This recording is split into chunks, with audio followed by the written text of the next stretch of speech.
Oscar time. It is Pub Talk.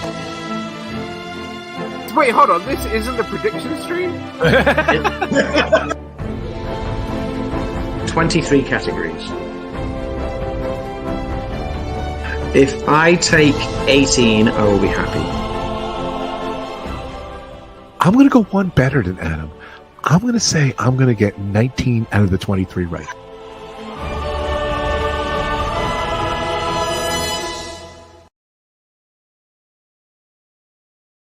What's up, everyone? It's me. It's Rob. It's Friday. It's Oscar time. I just had a little hissy. We got to see Adam just laughing at me. Yes, guys. See, I had to top Marco, whose birthday is Sunday, by the way. Happy birthday, Marco. But I had to kind of top him a little. Sorry, buddy. So, what's up? How you doing? Welcome. It's Oscars. Let's change the background. I love this background. Let me. Yeah. Let's. I stole that background from someone. I love it though. It's great. So thanks whoever made that graphic. What's up, Adam? Look at you. You look sharp. I think it's the first for me. I'm looking sharp. I'm wearing Gucci. I don't know what you're wearing. So I'm wearing the old Primark. Yeah, that's what I'm wearing. Primark. I was gonna say I'm wearing JC Penney's, but do you know something? I found out a stat which is going to be included in another video I've got going live this week. So I'm not going to give away all the details, but it was the cost of the average outfit for an A-list actress attending the Oscars. Oh my god! The average ensemble that she wears, the cost of it is astronomical, and that's for an A-list actress. Then you had like the cost for like a regular attendee, and then a cost for a newbie. And even the cost for a newbie was more than $250,000, believe it or not.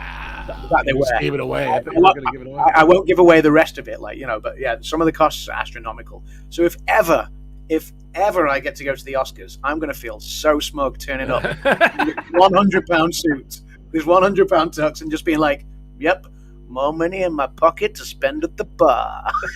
It's awesome. Grace is asking, does that include the actress's jewels and the cost of hair and makeup and stuff? I don't think, because, and again, I'm not going to give away all the details. That'll be revealed in a video that I'm going to have going live this weekend, either tomorrow, maybe Sunday on Oscars Day. So obviously, if you didn't see, I put a video live last night. It was so good. Oh my god, it was so good. Thank you, buddy. They're bringing everyone up to speed with the nominees this year, the films, and how many nominations they got and what they were nominated for. And so the other one is just a few stats surrounding this year. The top 10, I always call it, and numbers 10 through 1, and maybe a couple more fun ones as well. But they do mention the most expensive ever Oscars get up and what year, who wore it, what year, and then they do mention the most expensive jewelry as well and who wore that and what year. So when I got the stats, they said ensemble, so I was like, okay, that'll include everything. But then they mentioned the jewelry separately, so I don't think it includes the jewelry, Grace, to answer your question. Oh, that's crazy. Not even the jewelry. But a lot of times they're like, there's no cost to them. Like the designer will give it to them, or the jewelry they'll give it to them, whatever. So yeah, exactly. Yeah. I don't think. But those are the A-listers, I guess. So. Yeah. I did laugh because one year, a few years ago, I can't remember who it was, but it was one year, a few years ago, and one of the A-listers did take. I think he took his mum to. It might have even been Bradley Cooper.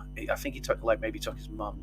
And of course, they always ask, on ABC, you've got all the people on red carpet, and they're kind of like, who are you wearing? And one of them just went, I just found this in the back of the closet.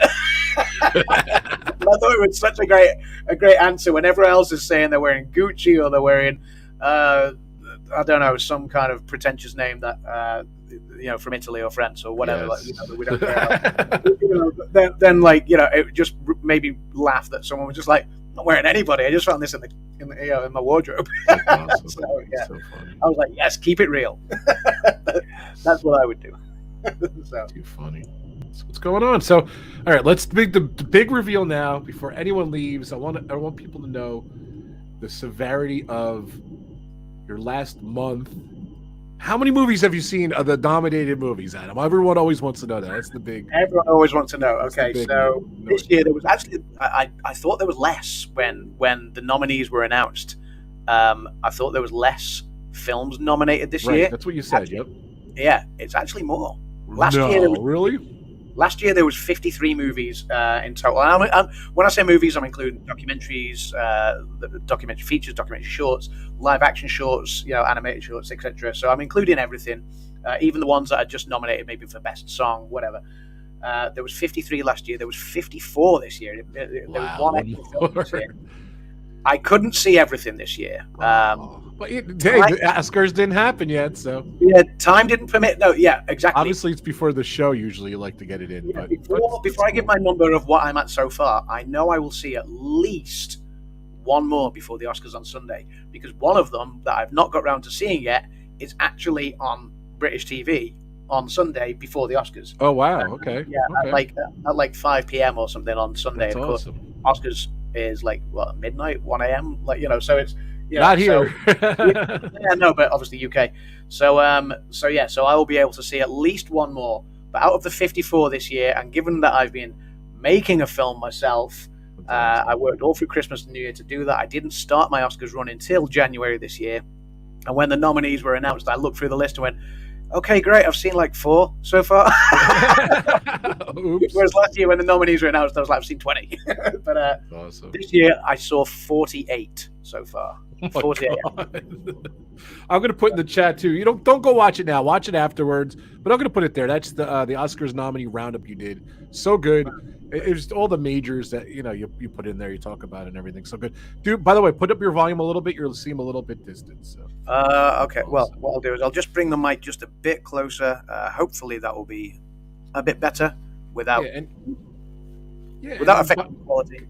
It sounds a little better. Yeah. So I'm going to post the link to ABC's ABC TV where they do the Oscars here. I'll just put the link for their ballot. You do a great job. Always just you could play along. You could go there and you could download it, print it, or save it on your phone or your device, whatever. I still print. I'm old school. I got mine here. I got Brandon, who is in Florida as we speak. Brandon was in the theater going to see Scream. Well, Dan says he might join. Dan's got a family commitment tonight. Okay, Dan's got to dress up though. No, Dan won't be dressed up. So he said he might join us depending on what time he's back. Right, we'll see. Depending on how long we run. So we'll see. If not, then hopefully he'll be with us on Monday. Yeah. But Okay. and hopefully Brandon will be as well. I know he's got a busy weekend. He's moving house. He's got other stuff going on as well. So yeah, busy weekend for Brandon. So they've made their apologies that they can't be here with us this on predictions night, but they have submitted their predictions. Kimmy has not submitted her predictions this year. So when is the deadline for us? By the way, when do you want it comfortably in your hands? Okay, so we've been telling people that we kind of need them now, and that's but I mean we can extend that slightly if people want to play along. If people want to put their predictions in the chat while we go through each category. Okay. Don't start now. Let us obviously decide what category we're discussing, and then if people want to play along and want to put their predictions in the chat, by all means please do so. If you want to have another day to think about it, wait until like Sunday morning maybe, as long as it's obviously before the red carpet starts. Okay. Let's say, so let's like once the red carpet goes live, everything is locked. You cannot change it. So By the way, who's in the chat, Adam? That's your job. We're slacking here, so who is in the chat? Welcome everyone. Welcome. Who is on the red carpet tonight? We've got Super Fluffy Yeti on the Super Fluffy red carpet. We've got Grace F, A, B, C, D, E, and G have already gone into the theatre. Grace F is on the red carpet, looking stunning for the photos. We've got some guy named Rob Furs. He looks very dapper. He looks awesome. His tie matches the carpet. It's all good. I don't know what that means, but We've got Dave S. Patrick. What's up? Hey Dave, welcome. We've got Hunter Mars in the chat. We've got the Joey's World crew. What's up, Lucy? Hey. Lisa, Keith, Joey. Keith and Joey. Hope you're doing good, Joey. Bespoke Magic in the chat. Welcoming guys. Who else? We got the Mickey Bunch. So welcome in Kelly and everyone else. the bunch of them. The bunch. Welcome the bunch. We've got Kay Atwood's in the chat. How are you doing, Kay? Welcome in. And we've got Rocket Man. Welcome in, Rocket Man. Rocket Man. I don't even see Rocket Man in the comments, but welcome. Yeah, so Rocket Man says, good evening, all. So, if you're new to the channel, please hit that like button, share out the stream, subscribe to my channel, check out my man, check out Adam's channel. He is awesome as well. So by the way, some of the stuff's going to be on real quick. We'll get it done in the beginning here. Some of the stuff's going to be over at Adam's Land. There's the link right below. We did, he did the video yesterday. He's going to do Red Carpet Sunday. I'm going to try to join you on that. Yep, Red Carpet Live Sunday. Yep. And then recap's going to be on, I think, my channel. But just check out both our channels. I don't even know if we know what it is, but there's Adam, his daughter. There is Adam. The thumbnails are done, so no worries, guys. No worries. Thumbnails are done. So, well, thank you, guys. Welcome. Like I said, if you want to, robfuzz@gmail.com. There's Rocket Man. If you guys want to send email to me, if you want to send your predictions in, like you could even print this out and you could just send them to me too. Easy. So let's get into this. We got a lot to cover here. We started a little early. I apologize. I wanted to go very early, but we went a little bit earlier than we started early because we got a lot to cover. And these shows, like the Oscars telecast, these shows take their time. You can't rush it. You know, So Grace has said there will be zero trash talk this year, as I do not expect to win. I think, Grace, honestly, I'm not going to, in the build-up like a few weeks ago, I was kind of like, yeah, I'm going to take my title back, whatever. I'm not confident this year, and the reason being is that I think there's a lot less locks this year. Don't get me wrong, there are some locks, and we'll get to those, but I think there's a lot more wide-open races this year in some of the categories as well. Yeah. Wider open races than some of the Oscars have been in, since before the pandemic. So the last couple of years. Look how sharp he looks. Look how sharp he looks. Did you wear that to con? Sorry? Is that the outfit you wore to con, or? Yes, this is the outfit that I wore to the Cannes Film Festival last year. Cannes. Cannes. Yeah, I'll be wearing it again this year, or I'll be taking it at least. It's there's not always a guarantee of the privilege of being on the red carpet at one of the premieres, but last year I was fortunate enough.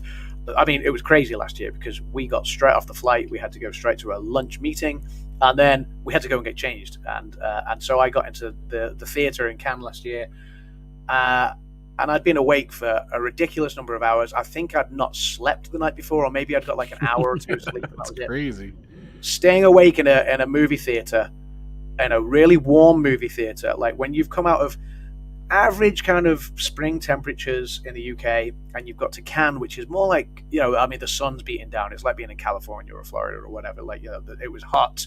I wasn't able to wear my cap, the trademark cap that I normally wear, because I was wearing suits and things like that, and having to look like a producer. That would be awesome. And speak to money people and things.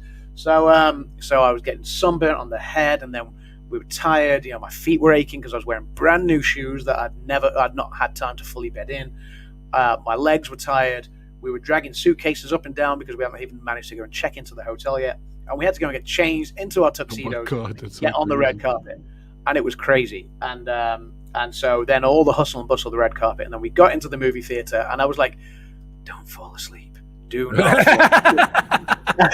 and I could feel like, obviously it gets warm in there, and you're sitting there, and you can feel your eyes going. And I was sitting right next to a critic who was writing everything down on a notepad, and I was like, what are they going to write if all of a sudden I'm like... So that was a fun challenge. Hopefully he's a good sleeper. So hopefully next year I'll have a bit more sleep before I get on the red carpet, and I might look even better on the red carpet than I did last year, maybe. Nice. I'm a rebel. I didn't wear black tie. I wore the red tie. So Adam's like, you should put a black tie on if you have it. I'm like, I don't have a black tie. So. It's all good. It's all good. So, I have it tucked somewhere. I don't even know, but I put this on. I wanted to look a little sharp. We wanted to dress up today, so. Let's see. What are we saying? I've lost some of the movies this year. I used to go to the movie theater every single Tuesday, but that changed after the pandemic. I think that changed for everyone. So it was very, the last couple of years have been strange, and we got to see a lot of extra movies because of streaming and a lot of stuff. Oh, by the way, it is pub talk. What are we drinking over there, Adam? What do we got? There's no way you forgot a drink. Wow. No way. Yeah, I mean, I've not even finished my predictions yet. I was doing my predictions just before we went live. I've not even finished those yet, so I'm going to be winging it tonight as well. So no, I've not got a drink. Where is the bartender? All right, let me go and get a drink. Well, that's all right. When she brings it over, we'll see what it is. When she brings it over, if she can bring it over, that'd be great, Kimmy. I'm drinking Coors Light because I am watching The Wait. Kimmy, I did watch The Whale last night, so I'm definitely watching my weight now after watching The Whale. So. Oh, what a powerful movie though! Like I know it's a difficult watch, and I'll be honest, I was emotional at the end. It was a beautiful movie, like a beautiful performance by Brendan Fraser. Really powerful. What was your favorite movie this year, Rob? I was just going to ask you that, and I know Brandon worships this movie. He loved it. Believe it or not, I love Top Gun. Like, people say that it's such a great movie. It was a great movie, I admit too. But I think my favorite movie, believe it or not, out of everything on here, and I didn't even finish watching it. I'm still halfway through. I know Adam finally watched it today. I love Babylon. I thought Babylon was great. It's not even for the top 10 nominations, so I was bummed. So I'm gonna say Top Gun and Babylon were my top 2 favorites. I haven't seen a lot of the movies yet, but I know Avatar is coming out in like 3 weeks at home video, or 2 weeks, so I'm excited about that. I didn't see all the Best Picture nominations, I gotta admit, so we'll get to what I saw, what we didn't see. But those 2 are like my favorite movies. I don't know. I liked Elvis a lot, but those Top Gun and Babylon were so good. Like, Adam was like, "Oh my god, that movie's so fun." He's like, "It's hilarious. It's wild. It's absolutely crazy." Babylon. It's not crazy. It's not your run of the mill slapstick humor. It's absolutely out there, but it's so well done. Babylon was great. I really enjoyed it, and I'm glad I left it to one of the last films that I saw. I really enjoyed The Fabelman. I know you were The Fabelmans. I know you weren't a big fan of it. I really enjoyed The Fabelmans. I thought it was great. I thought The Whale was a difficult watch, but a great one as well. Let's have a look. Avatar, can't wait to see. One of the ones I saw in the cinema before the end of last year when it was first released. Loved that, and you've got to get that 3D IMAX experience, I think, to really appreciate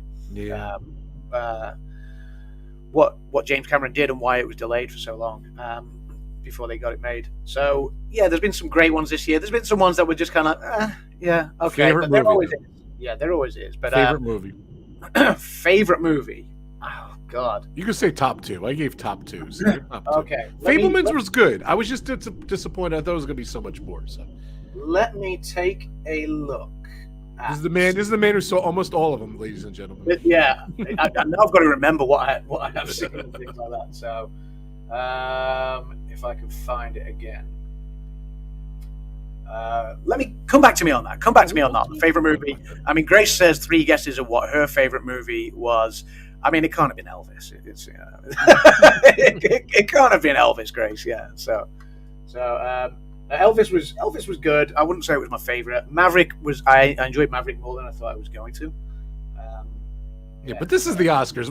The winners are not your favorites, unfortunately. So Triangle of Sadness I liked more than I thought it was going to. Yeah, you were saying too. I didn't think that much of that. It was so good, so I got to see it. Yeah. Bespoke Magic, Elvis, Everything Everywhere All at Once, and Top Gun. We know that. But I'll be honest, I didn't really like Everything Everywhere All at Once. I know. I'm going to predict great things for it today, but it was all right. It was just very bizarre, very strange. I don't know. We'll talk about it. You didn't mention it at all either. So I laughed through Everything Everywhere All at Once. Kim hated it. Kim really was not a fan of Everything Everywhere All at Once. I laughed a lot through it, but I still kind of at the end I was like, what? Yeah, it was funny when you take it at face value. When you're kind of diving into the meaning in the end, it's just a little bit chaotic. The meaning I think they're trying to get across. Yeah, you're breaking up again, Adam. So try to fix your mic. Let's play the first nomination. I'm going to go number 1 here. Let's go. Yeah, let's go. We'll come back. I'll get a drink. Yeah, I'll take you off. So here we go. Try to fix that microphone, and we'll see what happens. I'm going to play.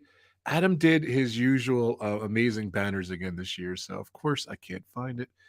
Yeah, let's see. And of course he just gave it to me for 2 minutes ago. Let's see. The first one up, Best Supporting Actress. Here we go.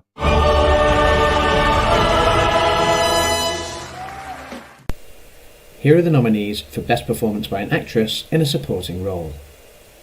Angela Bassett for Black Panther, Wakanda Forever. Hong Chow for The Whale. Kerry Condon from The Banshees of Inisherin. Jamie Lee Curtis for Everything Everywhere All at Once. And Stephanie Hsu for Everything Everywhere All at Once. Yeah, okay. We'll bring the man back in. Did you fix the mic, Adam? I've not done anything with the mic yet, but give me 1 second. Okay. I'm going to mute him there. So here we go. Any better? A little better. Adam was like, "Oh, I fixed my mic. It was sounding great, and then we went to go live, and it didn't fix it. So, unfortunately, but we're good. So, best supporting actors. Who's your predicting? You know, it's funny. I don't even think. Oh, I don't have best actress. Okay, so no, I didn't fill this out yet either. So, but go ahead. I think I have my official. What have I got? Actress in a supporting role. I mean, Angela Bassett, I think, was the hot favorite to begin with. She started off so well in award season, so it wouldn't surprise me to see the award go to Angela Bassett. But I think there's been a slight change in the tide of popularity in this category at the minute. Kerry Condon has come on strong from Banshees of Inisherin. She obviously took the BAFTA. Jamie Lee Curtis has come on strong from Everything Everywhere All at Once. And the fact that she took the SAG award. Is the audio still bad? Yeah, maybe just unplug it and plug it back in or something. We'll try it again.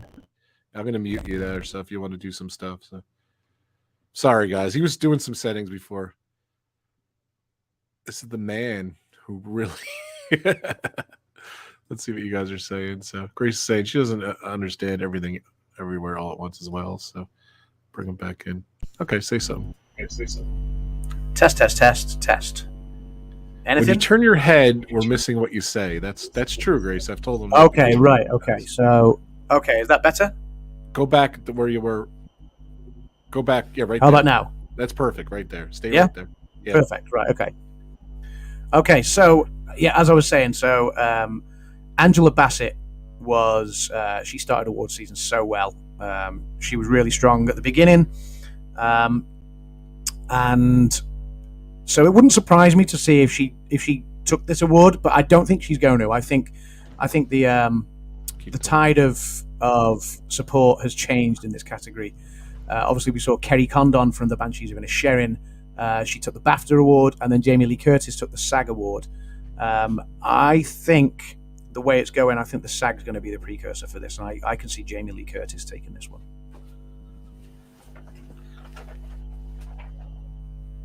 Much better, I'm told. Hey, Carlos, welcome in.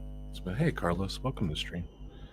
Sorry about that. I had something running. It was driving me nuts. I had to go turn it off. So what was your pick? I'm sorry. I heard some of the stuff from the static before, but it's... Jamie Lee Curtis. Okay. Is my pick. You know, I'm going to say, you know what, Jamie Lee Curtis... Look, I've met Jamie Lee Curtis. She's awesome. A great human being. I met her at a Spinal Tap show. She's married to the guitar player, but... nice. It's kind of cool. She stood next to me during the Spinal Tap show. So, look, That's I awesome. even want her to win, but I don't think she's going to win. I'm going to pick Angela Bassett for Black Panther. I just think that's, again, I think it was... Whoa! First one of the night, and we've gone different? Yeah, we gone different. No. I actually had Jamie Lee Curtis at first, and I changed it. I just think everything points to Angela Bassett. I just think that's the case. So.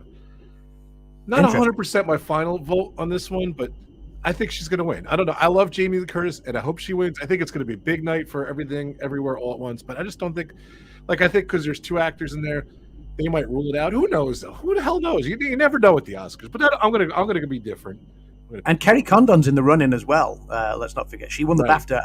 I think more European audiences will maybe side with Kerry Condon because she gave a great performance in The Banshees of Inisherin. Not to forget that. So I do think she's not completely out of the running. I just think Jamie Lee Curtis has probably got the momentum now. I don't know. I have no clue. There's a couple I'm like on the fence with, and that's definitely one of them. So, but we'll move on. Let's see. I don't know.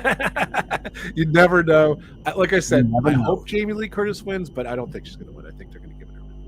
Let's go number 2, costume design nominations. Here we go.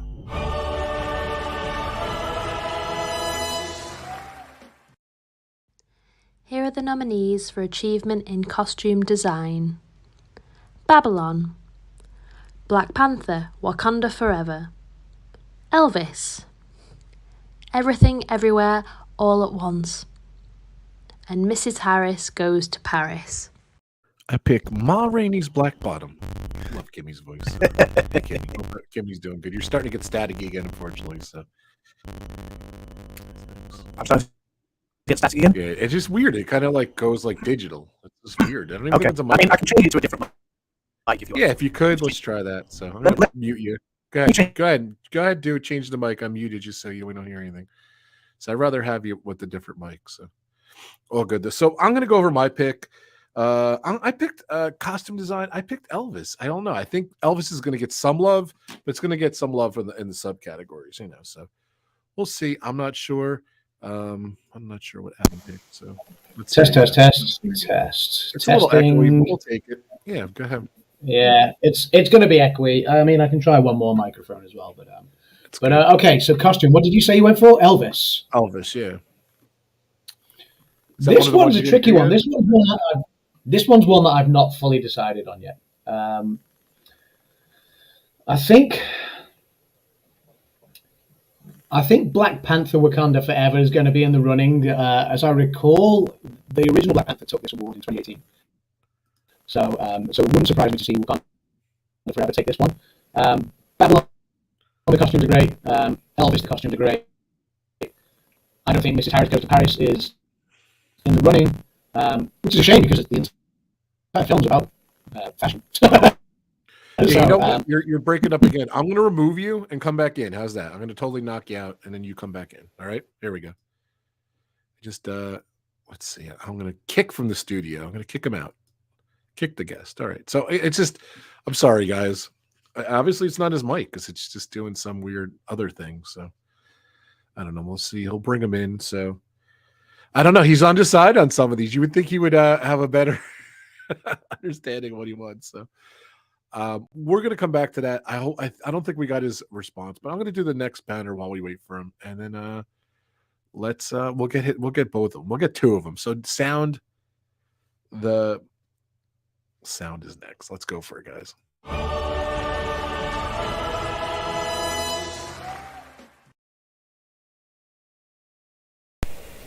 Here are the nominees for Achievement in Sound.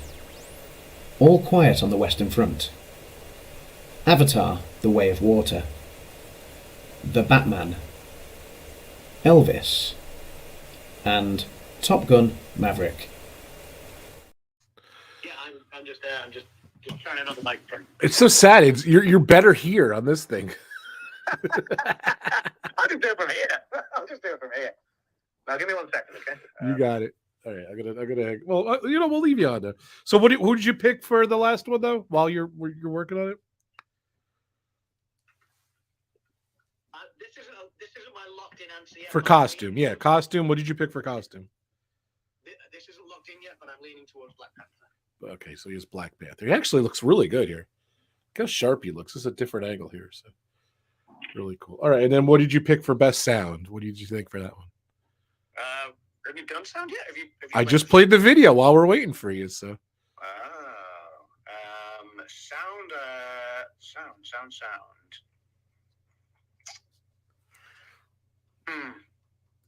This was a tricky one. It's going to be between one of two, I think. It's going to be between Elvis or Top Gun. Yeah, I picked Top Gun. I think I'm going towards Top Gun. Yeah. Like I just heard everyone who's seen it in the theater said the sound was incredible. I think I picked Top Gun as well. So. Okay.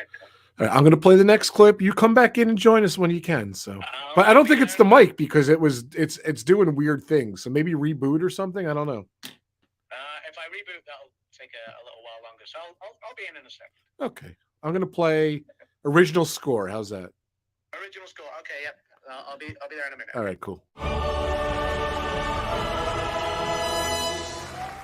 Here are the nominees for Achievement in Music, Best Original Score. All Quiet on the Western Front, Babylon, The Banshees of Inisherin, Everything Everywhere All at Once, and The Fablemans. Original score. My man, John Williams is in there. So, like, I don't know. I think this is probably from my heart. You told me that All Quiet on the Western Front was the worst score you ever heard in your life. So I definitely wasn't picking that. So I haven't seen the movie, but I wasn't picking that. So I'm going to pick John Williams for The Fabelmans. It was a really good score. It might be his last ever. I know the last ever one, I believe, is going to be Indiana Jones, but it's definitely one of his last ones ever. So who'd you pick for the original score there? Was it All Quiet on the Western Front? Original score. That was a joke, yes, by the way. That was a joke. All Quiet on the Western Front. You did pick it? I thought you hated that score. I hate it. Yes, I hate it. And again, that's not my lock yet. I've still got to give some of these. I've still got to give some of these a bit more time. But yes, at the minute, looking at it, I'm going to go with All Quiet. That's crazy. I can't believe you're going with that. All right, moving on. Adapted screenplay. Here we go.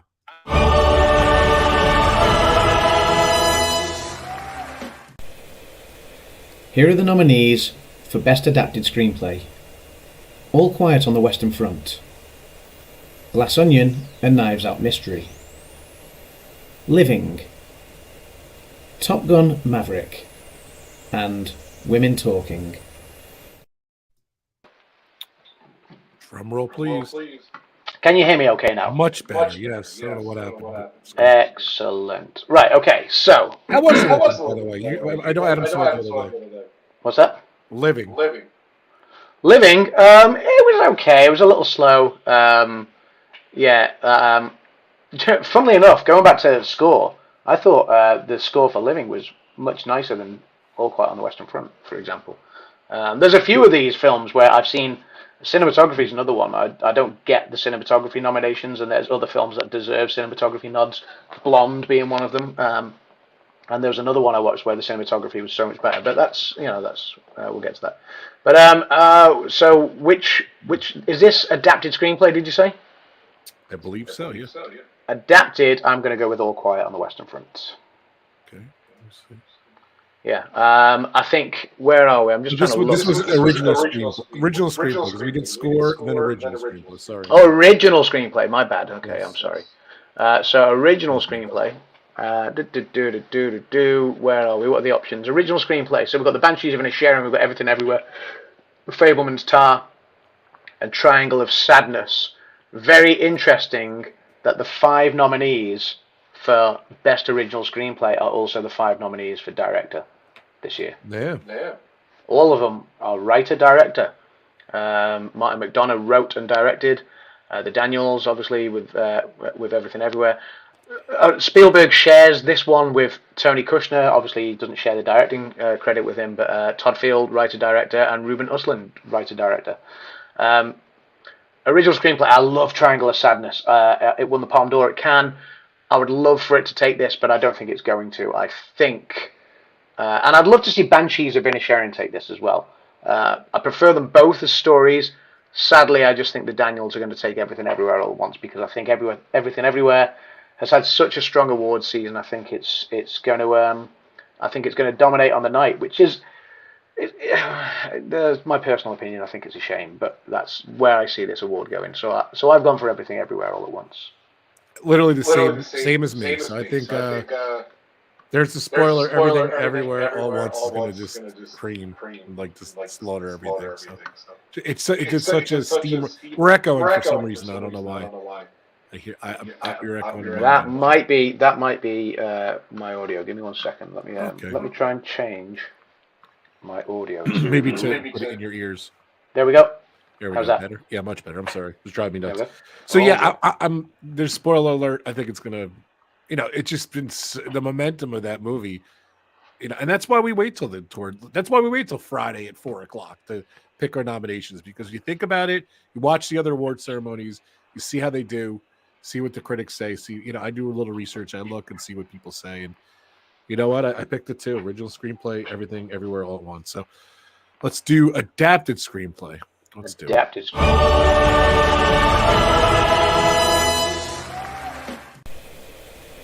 Here are the nominees for Best Adapted Screenplay. All Quiet on the Western Front, Glass Onion and Knives Out Mystery. Living, Top Gun Maverick, and Women Talking. Living. I just love that title. So I don't know. So what did you pick for that? I'm sorry. I think we started talking about it. But... I picked All Quiet on the Western Front for adapted. Okay. Yeah, I love Glass Onion.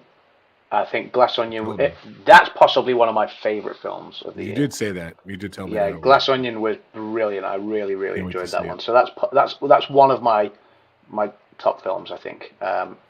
Really, really good. But yeah, and it should have been nominated for more, I think. But that's But and I would love to see Glass Onion win this. That said, the story behind getting All Quiet on the Western Front made from the screenwriter's point of view is a really, really powerful story as well. You know, this was years in the making. Yeah. So if she takes it, then I will be very, very happy as well. So yeah, All Quiet is the one I'm going for. I think that Women Talking really didn't get much recognition awards season. I think it's the most famous one. They got a lot of star power behind it. I don't know. I'm picking that one. I just think they're going to give it something. Let's give it that, you know. So, big ensemble cast. Cast. Yeah. Great performances as well. It's not like the film wasn't majorly gripping, but great performances. You know, but yeah. And then I just, spoiler alert again, I don't think All Quiet on the Western Front's going to do that great at the Oscars, but who knows? You never know with the Oscars. There's a sound clip for next year, by the way. It's going to sweep it and really like, oh my God, Rob looked like an idiot. All Quiet on the Western Front did amazing. But you never know, you know. But I just think, and this happened with another movie too. When you get Best Picture nom and then you get the Best Foreign Film nom, they're just going to give it to the Best Foreign Film. Like, it never happened where it was the Best Foreign Film and the Best Picture, right? Has that ever happened before? I don't think it has. Yeah, it has. Oh, who got that? Parasite won both. Oh, they won. Oh, that's right. Yeah, that's right. Parasite took it from 1917 when everyone was expecting 1917 to take the Oscar, and then, right. Yeah, and that momentum just at the end, you know, after 1917 had cleared house for the rest of award season, and then that momentum just kind of with Parasite just in that last couple of weeks, you know, just I forgot that it won both. I remember it won, but yeah. Yeah. You knew something was up on the night when Parasite suddenly took. I can't remember it. I think it took.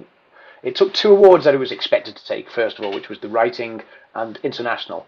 And then everything was still pointing towards 1970, and obviously it won Best Cinematography because there was nothing else that could compare to it that year and things like that. But then all of a sudden, when Roger Deakins lost Best Director, that was it. It was like... lost him. He froze. I'm still here. Can you hear me? You got me? No, you froze. Oh. Now Rob has froze.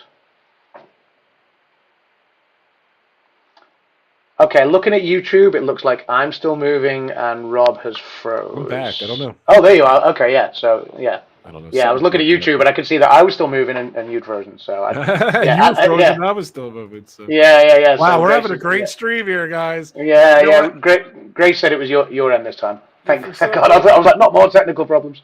So I've been having Wi-Fi issues, so I literally just took off Wi-Fi, which I should anyway. So I apologize. We're back. So. We're back. All right, so let's move on. So that's that. We are on.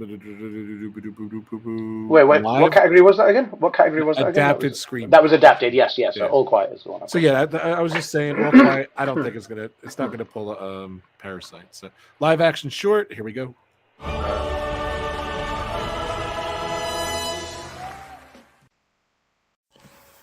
Here are the nominees for Best Live Action Short Film. An Irish Goodbye, Ivalu, Le Pupille, Night Ride, and The Red Suitcase. I swear these titles. Can you say Le Pupille again? That was awesome. Le Pupille. That was a good Kimmy one. So which I didn't understand. I didn't realize until earlier this week. That's an Alfonso Cuarón picture. So Alfonso Cuarón, who directed Roma, he directed. Oh, okay. Wait, didn't he direct Gravity as well? I think he did. So I didn't realize that that's his. I watched Le Pupille. Wasn't big on it. I'm just trying to look for. I think I think in this category, it's going to go to a picture that I've not yet seen. Oh, really? Yeah, and I've seen a lot. I'm just trying to find it now. So that particular category. So short film. Okay. You've got. There's two of them I've not seen. So I've seen Night Ride, I've seen Le Pupille, and I've seen Eva Lou. I don't think any of those three are going to win it. The Red Suitcase I've not seen, and I've not seen An Irish Goodbye. An Irish Goodbye took the BAFTA. I've heard good things about it, so which I was really looking forward to seeing it, but I've just not got there yet. But that's going to be the one that I think will. I think that too. You know what? Because Banshees of Inisherin, and that, it's. I don't know. I think it's just going to be, spotlighted because people like Ireland. So Irish Goodbye, that's what I picked too. No reason, no rhyme or reason. The critics say it's good. We're moving on. So that was a good one. So cool. Short. Now we're in animated short, right? What's next? Animated short. Okay, this one's going to be a tricky one, I think. So.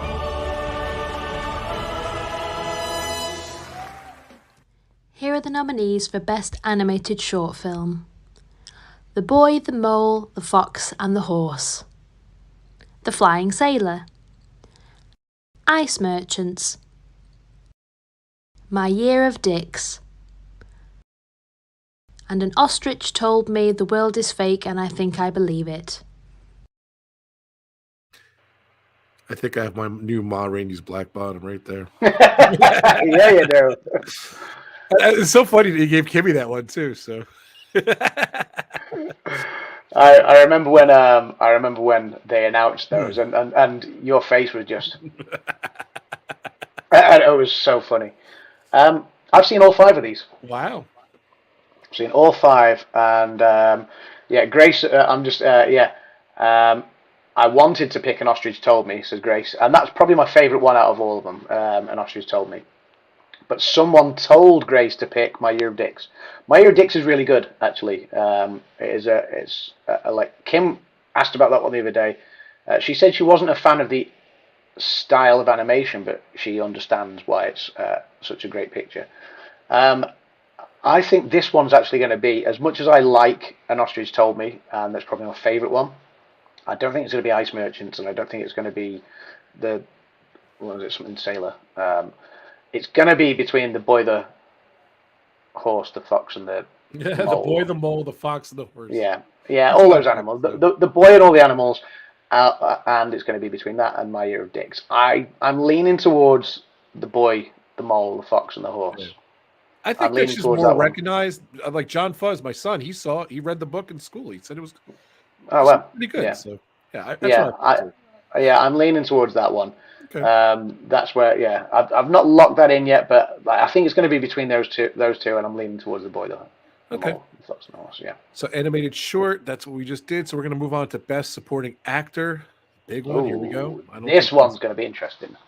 I think I know what you're going to do. I think it's a lock, but I think so. We'll see. Here we go. Yeah.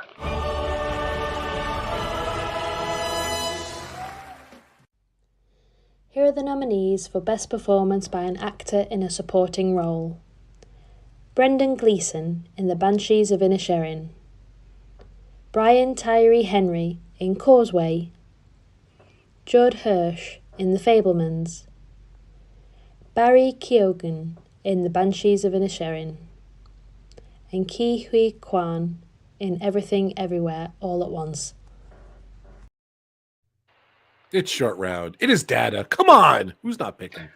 I would love to see Judd Hirsch win it. It's been a long time since his last Oscar nomination. Who? Oh, Judd Hirsch. Yeah, Judd Hirsch. Yeah. He's barely in the movie though, so you know. But exactly. I'm surprised he was nominated. In all fairness, because his scene is so short. Like, I wouldn't have given him, like, if you were going to pick anyone from Fabelman, surely you would go with the dad. He was awesome. Yeah, Sammy Fabelman's dad. I think he was the guy in the Microsoft. Or even Seth Rogen. So so I was surprised that this went to Judd Hirsch from that film. I would love to see him win it, just because I love Judd Hirsch. In all fairness, and I would love to see Barry Keoghan win it, because he wasn't even a professional actor all that long ago, until all that long ago. And That's the kid, right, in the movie? Yeah, in Banshees, the young lad in Banshees of Inisherin. He won the He's BAFTA. pretty good. Yeah, he won the BAFTA, and he was really, really good. Yeah, I thought there might have been a bit more love for Brendan Gleeson, but evidently not. And obviously, we know throughout award season, with the exception of the BAFTA and maybe one other, Ke Huy Quan has been absolutely killing it. I think it's going to go to Ke Huy Quan. King of the selfies, yes. Sorry, I jumped on your prediction. I got excited. So yeah, I agree. It's okay. We both have it. Okay. I think it's a lock. Come on, that guy's awesome. Yeah. I love that guy. Yeah, I would be absolutely floored. My jaw would hit the floor if he doesn't win that. His story is just awesome. So yeah, oh yeah, absolutely. I actually had on Indiana Jones in Temple of Doom. He's in that. Come on, move it, short round, and he has the big block pegs to drive that car. Just awesome. He's awesome. We'll move on. Yeah, I hope he wins. He's great. You know what's funny too? I didn't really love Banshees of Inisherin. I just thought it was like it could have been a good short film, like a 25-minute short film. I say that about a lot of movies. Like it could be. You say that about a lot. Like 20 minutes. I'll give it an extra 5 minutes. But the more I thought of it and everything, it's just stunningly beautiful. He was great in it. He was just bizarre. If you haven't seen that movie, it's very bizarre. So I'm not going to spoil anything. I'm not going to spoil anything on it. But Adam didn't see what I did. I'm not going to spoil. Yeah. It's a good movie. Yeah. So you should definitely. And he was great, but I don't think he's no need to discuss this. That's right. What's up, Jason? Yeah, it's I really enjoyed Banshees, and I did say at the time I don't think it's necessarily going to translate to American audiences all that well. Yeah, British audiences will fully understand the Irish humor a lot more than American audiences might. So yeah, it was. I really enjoyed it, and I really wanted to win something. I don't know whether it will. I mean, it did quite well at the BAFTAs, but that's again because, like I say, it's a British audience. But yeah, I'd love for it to win something. But I'll be over the moon if Banshees takes one Oscar away. Yeah. All right, moving on. Here we go. Song original.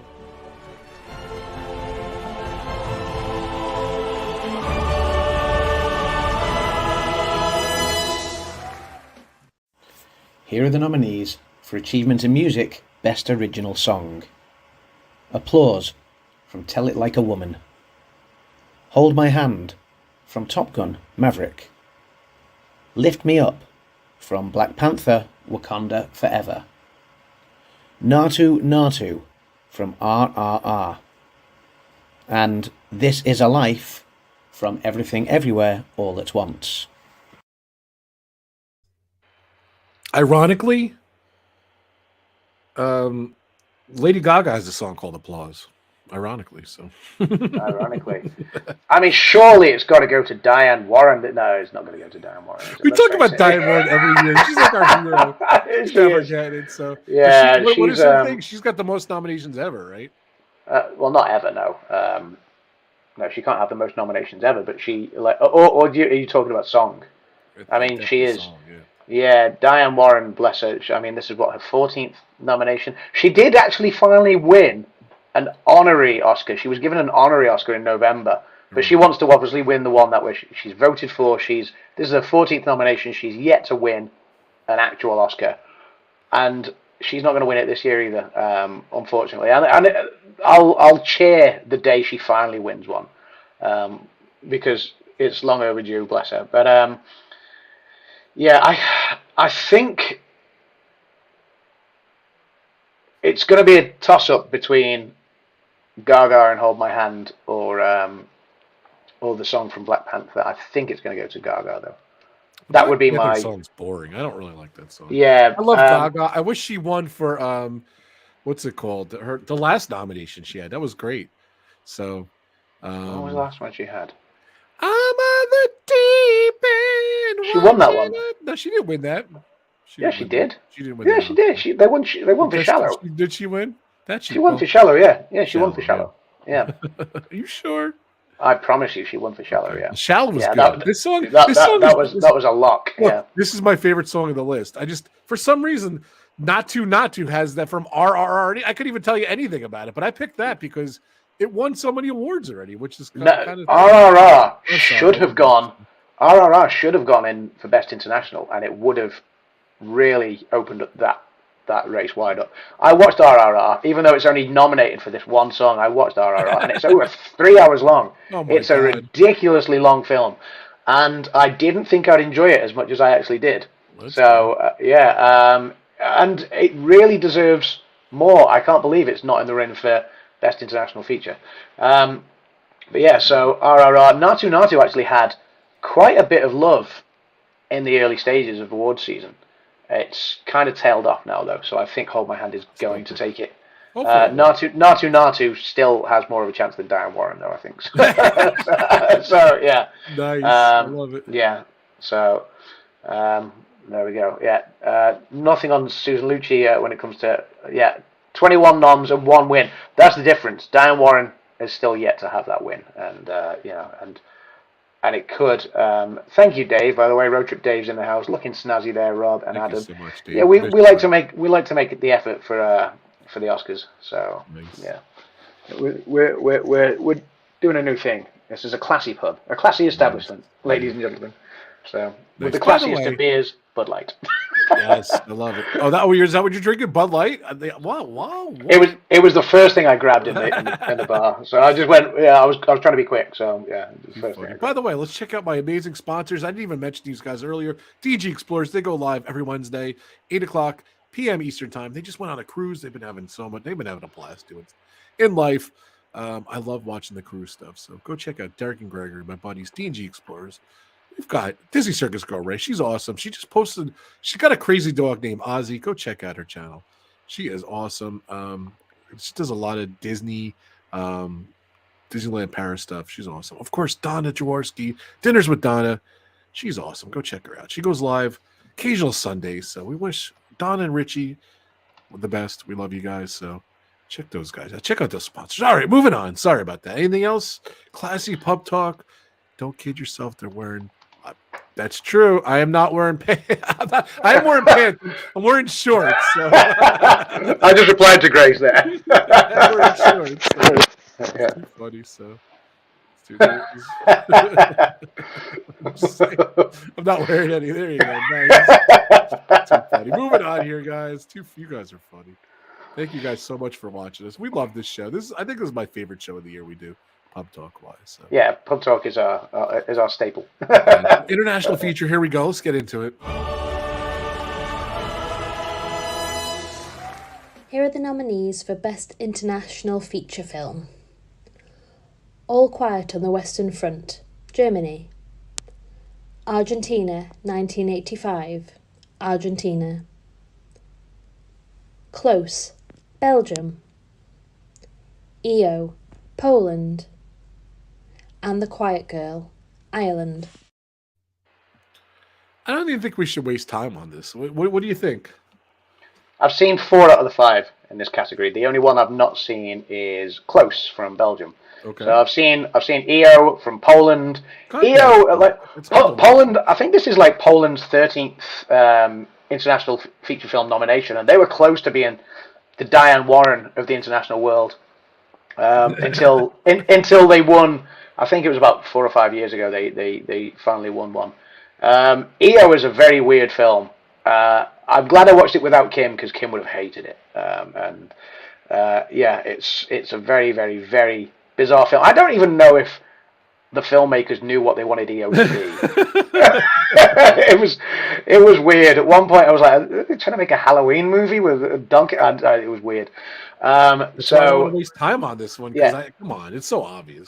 Argentina 1985 was actually a lot better than I was expecting. Right. Argentina 1985 had vibes of the Trial of the Chicago 7 about it, except Trial of the Chicago 7 you're on the side of the defense, whereas Argentina 1985 you're on the side of the prosecution. But yeah, very, very much Trial of the Chicago 7 sort of vibes, Argentina 1985. So that was fun. But yeah, it's got to go to All Quiet on the Western Front. Like Rob said, why are we talking about this? Bespoke Magic says Argentina 85 was good. Yes, it was. And what was the other international So, The Quiet Girl from Ireland as well. Yeah. Yeah, The Quiet Girl. It was all right. It was kind of like, it was kind of. It was open ended. I was like, okay, I don't know quite what was happening at the end, but yeah, it's going to go to All Quiet. There's not a chance anything else is really in the running. Like I say, if RRR had been nominated for international feature, then this would be a competition. But it's All Quiet's going to blow everything out of the water here. We have so much technical difficulties. Yeah, like I said, I'm not wasting any time. I didn't see any of them. All Quiet gets my pick. So like I said, I just think that's all it's going to get. But who knows? You never know. All right, international. There we go. Document. Here are the nominees for Best Documentary Short Film. The Elephant Whisperers, Haul Out, How Do You Measure a Year, The Martha Mitchell Effect, and Stranger at the Gate.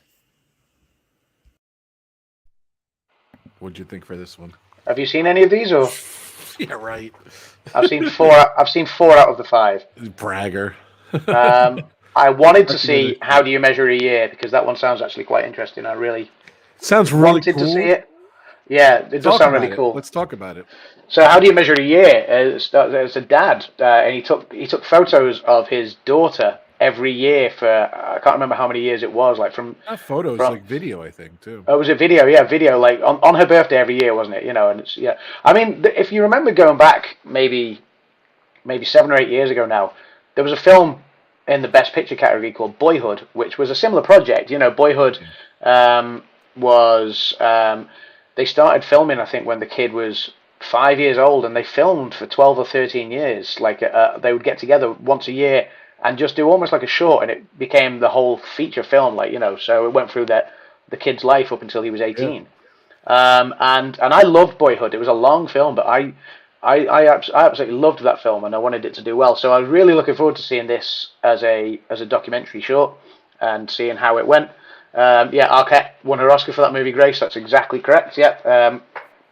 Boyhood was really, really good. And I was looking forward to this is the one film I didn't see. Like I say, How do you measure a year? The Martha Mitchell Effect. It was okay. I'd already watched. I'm sure I'd already watched a documentary short which I was expecting to be nominated, and it didn't get nominated. I can't remember which one it was, but I'd already seen. Yeah, you were telling me. Yeah, I forget what it was. Yeah, that was fully expected to be nominated, and there was a lot of buzz around it pre-Oscars, but it didn't get nominated in the end. So I did see Martha Mitchell Effect. I did see Haul Out, which was quite an interesting one. What were the other two? What were the other two in this category? Apologies. Haul Out, How Do You Measure a Year, The Martha Mitchell Effect, Stranger in the Gate, and The Elephant Whisperer. The Elephant Whisperers, Kim likes that one. That was quite good. Yeah, I pick Elephant. And yeah, I think Kim is rooting for The Elephant Whisperers. I think it might go to Stranger at the Gate. Okay. That's what you've gone for Whisperers. I'm going to go for Elephant. Elephant at the Gate. Yeah, that's 2. Stranger at the Gate. Do we do documentary feature? Not yet.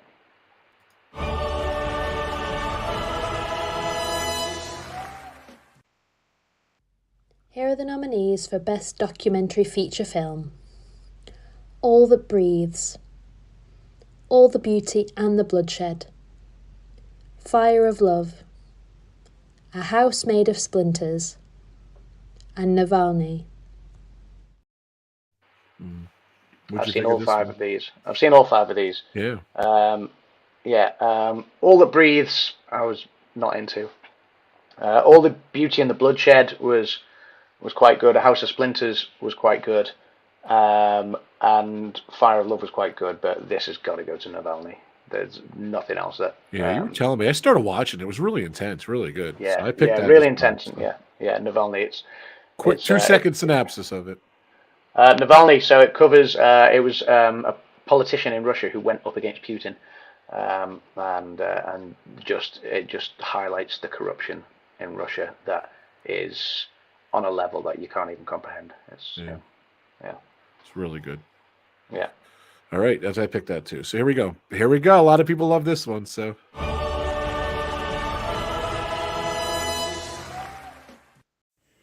Here are the nominees for Best Animated Feature Film. Guillermo del Toro's Pinocchio. Marcel the Shell with Shoes On. Puss in Boots, The Last Wish. The Sea Beast. And Turning Red. Usually I see all these no problem, but there's two of them I didn't see, which is pretty amazing that we didn't see it. But we're going to get to them all. What did you pick? I've seen all 5. They're all great. Puss in Boots is great fun. Marcel the Shell, love it. I would love to see that win. That's like a stop motion. Yeah. It's going to go to Pinocchio though. Like the level of detail in Pinocchio, and again stop motion, phenomenal. Guillermo del Toro has done such an amazing job. It's not a kids' film. It's one more for adult. Kids can watch it, but it's much more dark, intended for an adult audience, I think. So Pinocchio, without a shadow of a doubt, I'd be absolutely staggered if this doesn't win that one. Yeah, doing the picks down below. What's it called? It's won everything. I don't think it's no other animated feature won anything, but it's won like all the awards in season and everything. Pinocchio I picked too, of course. I thought it was intense. Yeah. I liked it. I didn't love it. Like the first half was great. Pinocchio is just annoying as heck, like Pinocchio always is. But like my son John and Nick say, he's supposed to be annoying, so unfortunately. But yeah. And I didn't like the whole Russian undertone and all that stuff, and like that went that direction. But I guess I'm not going to spoil it. But it's definitely worth watching. It's good, so check it out. But that's what I picked. It's a very good film. It's a very good film. Wins. So here we go.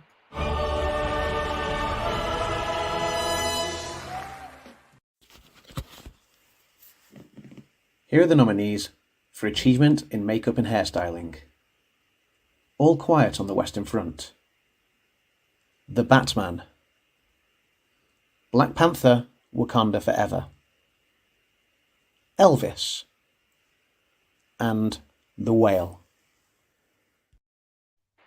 Here we go. What'd you think? Makeup and hair. I don't get some of the nominees. I don't get why All Quiet was nominated in this one. Elvis, you can kind of understand. Black Panther, you can understand. And I think Black Panther would have taken it like it did 4 years ago until The Whale was nominated. And The Whale, a bit like The Eyes of Tammy Faye last year. It's the transformation, isn't it? So, and a bit like Darkest Hour when Gary Oldman won Best Actor and was transformed into Winston Churchill and things like that. So it's got to be The Whale. The way they transformed Brendan Fraser. Yeah, I saw it last night. Like I said, I didn't love it. It was good. It was a good movie. It was just it was a rough watch. It was a little out there. I don't know. I don't know. It's hard to explain. It was good. I think, like I said, I think Elvis is just going to take some of these, and I think that's just one they're going to throw to Elvis. So I picked Elvis makeup and hairstyling. That's what I picked. So good pick though. They did an amazing job transforming Brendan Fraser. So yeah. But I think they're just going to give it Elvis. So.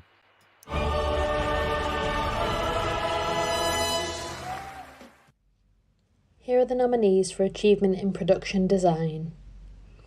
All Quiet on the Western Front. Avatar: The Way of Water. Babylon. Elvis. And The Fabelmans.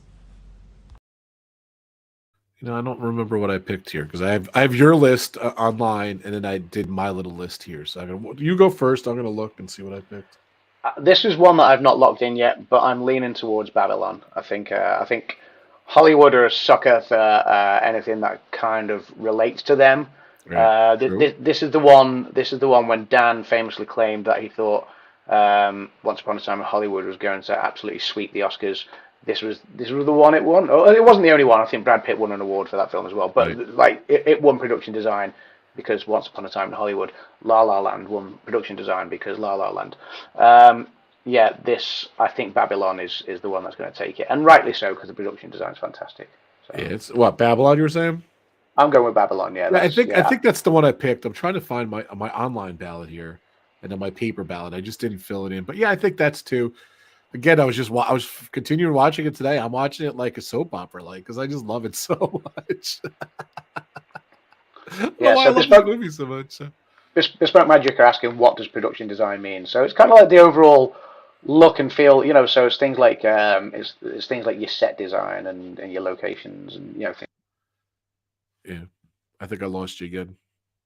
Yeah, your things died. Oh no, it's too funny. All right, so they died. I'm gonna pick Babylon. All right, we're getting there. This is the worst production thing ever. So I'm gonna play the next video, right?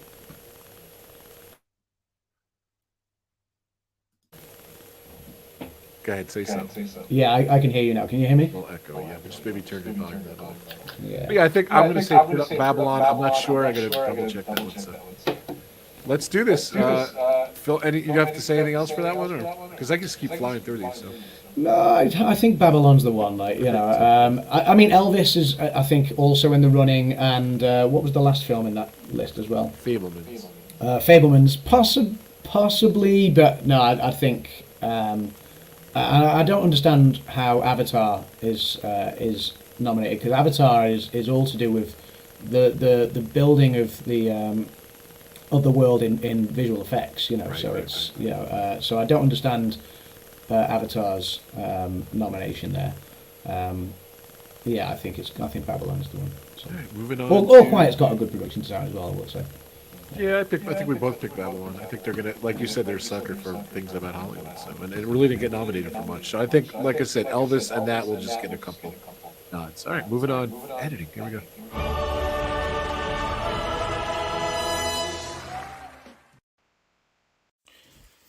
Here are the nominees for achievement in film editing: The Banshees of Inisherin, Elvis, Everything Everywhere All at Once, Tar, and Top Gun Maverick.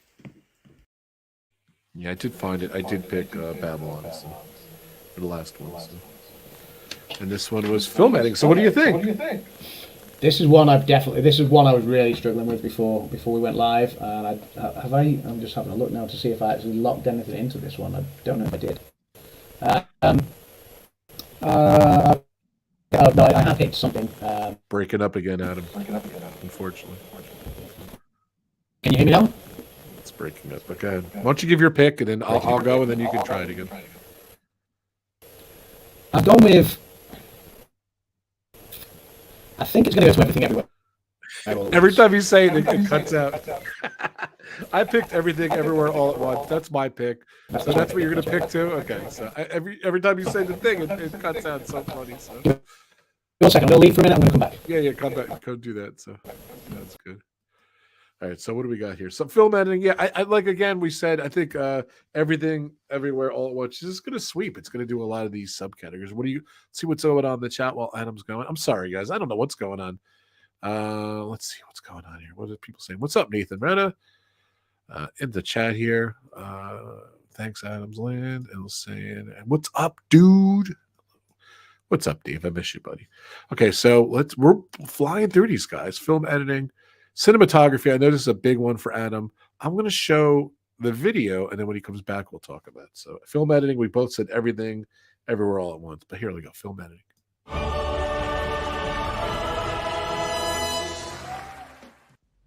Here are the nominees for achievement in cinematography: All Quiet on the Western Front, Bardo, False Chronicle of a Handful of Truths, Elvis, Empire of Light, and Tar.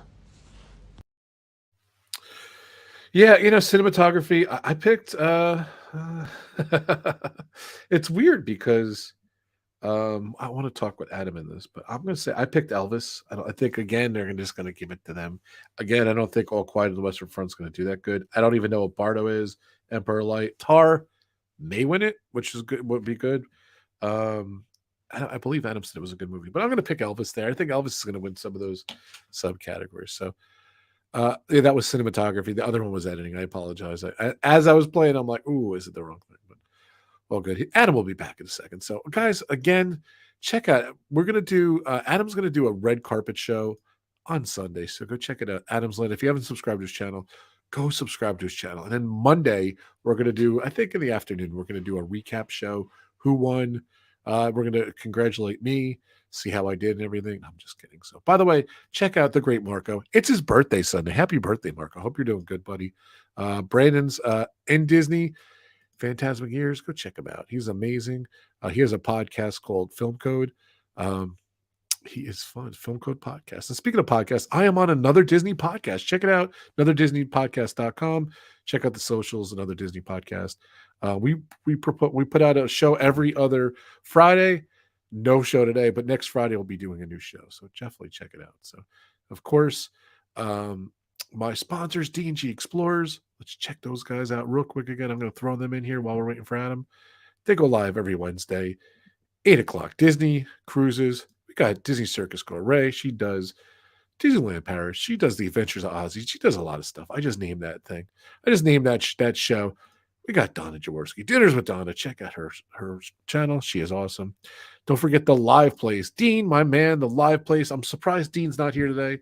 Check out for all your, it's like the TV guide of live streams. Check it out. And of course, his YouTube channel, the live plays. He is awesome. So, yeah, so we're waiting for Adam.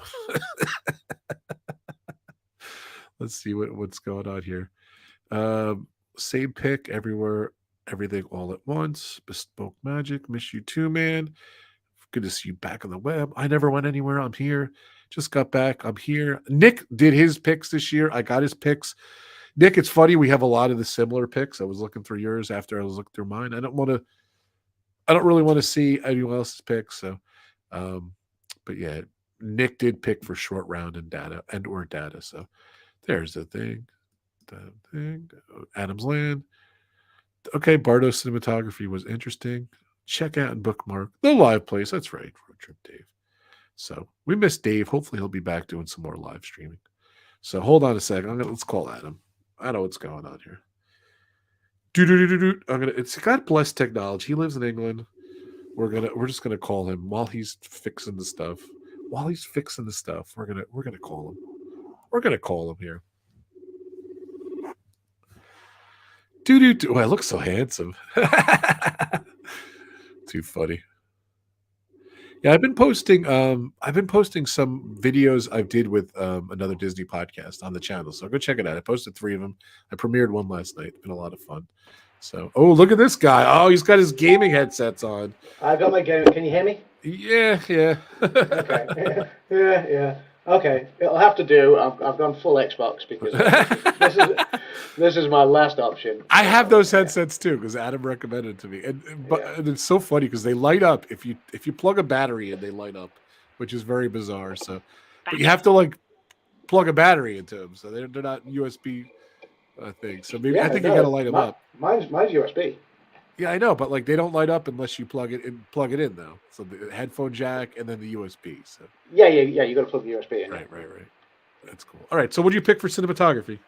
Is this the next? You haven't skipped ahead, have you? No. Nope. That was it. We did editing and then cinematography. So. Cinematography. So what have we got? Okay. Yeah. So like I was saying before, some of these films I don't think are worthy of cinematography. But right. Bardo, False Chronicle of a Handful of Truths. I watched that one.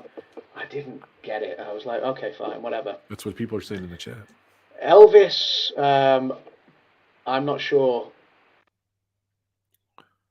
Oh, he's muted now. You're muted, Adam. Sorry. Elvis, I didn't think the cinematography was spectacular.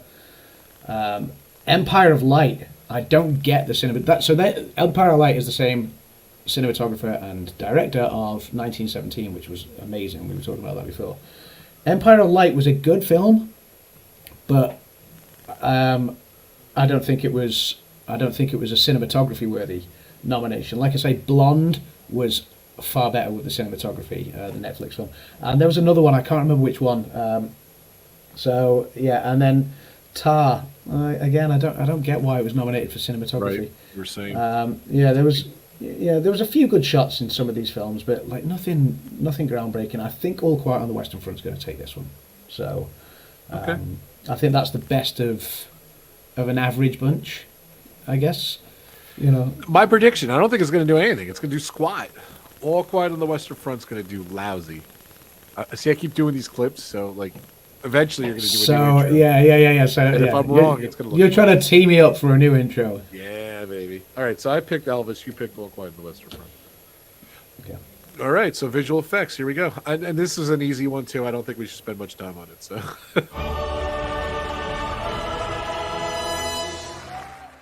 Here are the nominees for achievement in visual effects. All Quiet on the Western Front, Avatar: The Way of Water, The Batman, Black Panther: Wakanda Forever, and Top Gun: Maverick. Take my breath away. Oh, sorry. It's got Dum dum. mesmerized. Yeah. So I think we can both call that one after 3.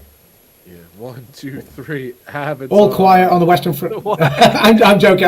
It's Avatar. It's obviously It's Avatar. visual effects. If it doesn't win that, there's a really big problem. For some Yeah. reason, I don't have it checked off, but yeah, Avatar, 100%. So, and come on, I can't wait to see it. I'm really excited. So, it's what is it, like the 5th biggest movie of all time? They're like 4th biggest, not something like that. It's in the top 5 now, I think, right? I think it's in the top 3 now, Yeah, it's possibly. crazy. Yeah, It's really crazy. yeah. So. It's certainly. I know it's one of the. I mean, obviously, it's one of the top 2 grossing films of the year of 2022, and Top Gun's the other one. So yeah, they're the top Yeah. 2. All right, so And we're moving on. both nominated for Best Picture, so which is interesting.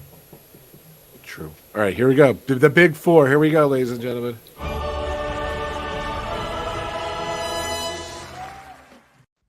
Here are the nominees for Best Performance by an Actor in a Leading Role.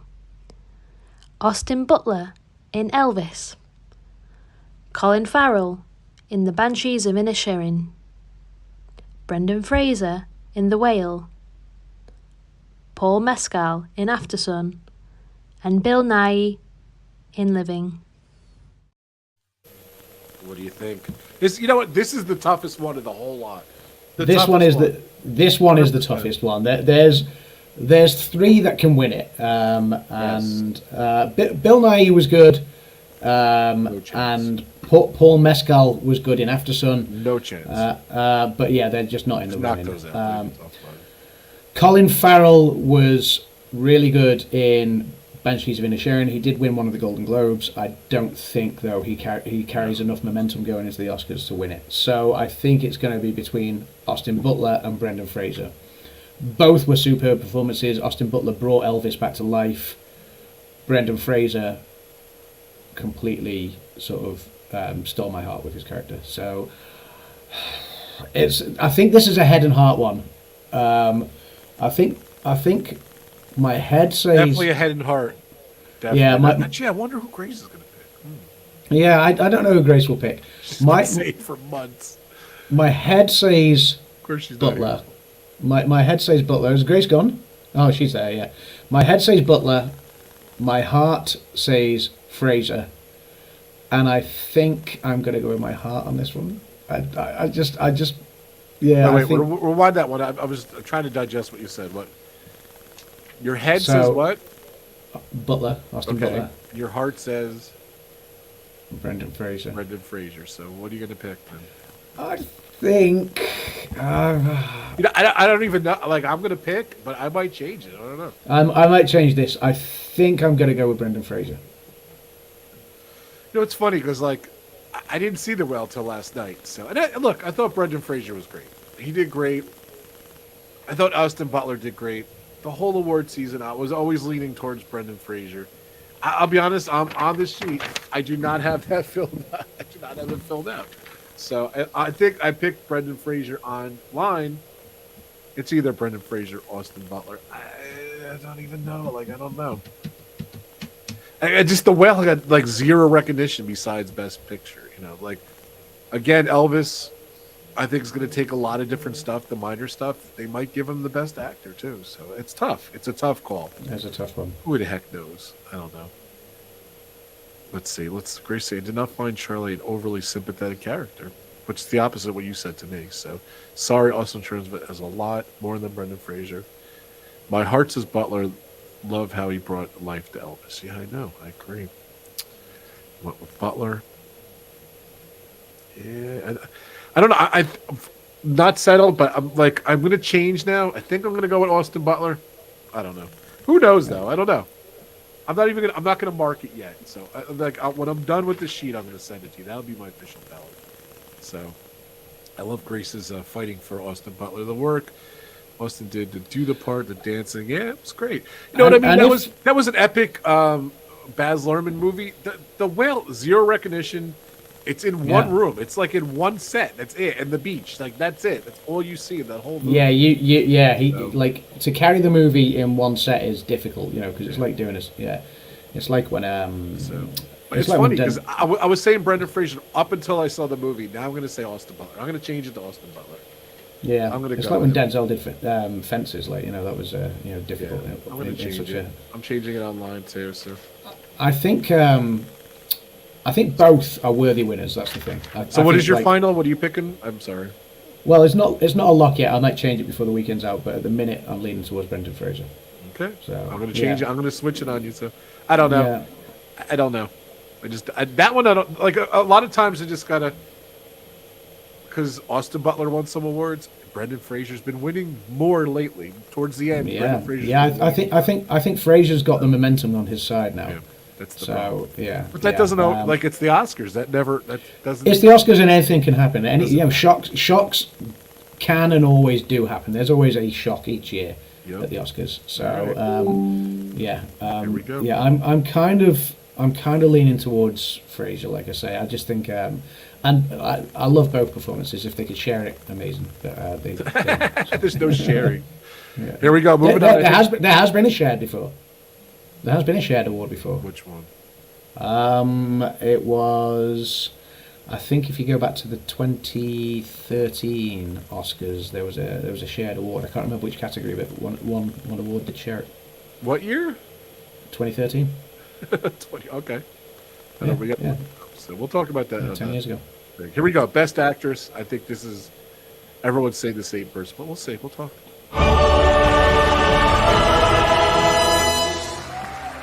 Here are the nominees for Best Performance by an Actress in a Leading Role.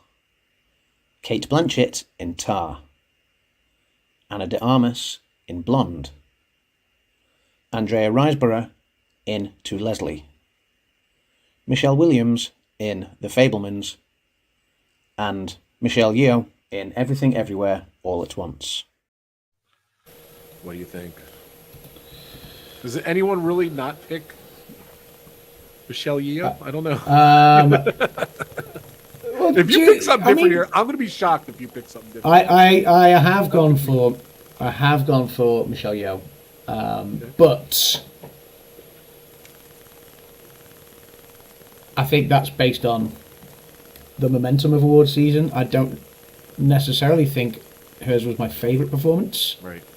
Yeah, that's not that's not to say she's not a worthy winner, because her performance was great. It just wasn't my personal favourite.